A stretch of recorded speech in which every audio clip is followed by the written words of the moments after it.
Easily grow broccoli sprouts with the Deluxe Kitchen Crop Sprouter. To begin, clean all your sprouting trays.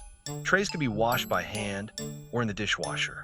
Next, place dry seeds in the trays. Using the right amount of seeds is very important.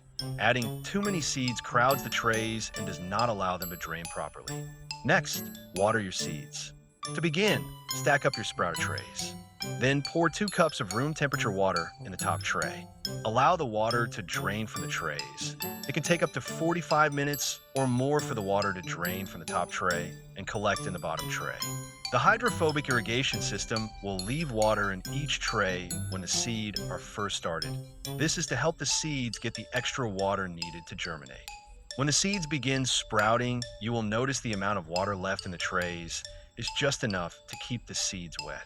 As the seeds sprout, the water in the bottom reservoir base will have a green or brown tint to it. Don't worry if small seeds cover the drain holes. The water will still be able to drain. Rotate the trays each time you water. Rotating the trays helps your sprouts grow better.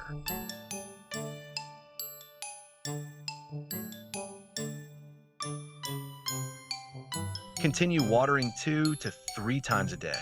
Remember that broccoli sprouts have a peculiar smell. The presence of peculiar odor does not mean that the sprouts have gone bad. Roots of broccoli sprouts have a shaggy appearance that are often confused with mold. This is not mold. This is what broccoli roots look like. Don't be confused and stay healthy. Get your Deluxe Kitchen Crop Sprouter today.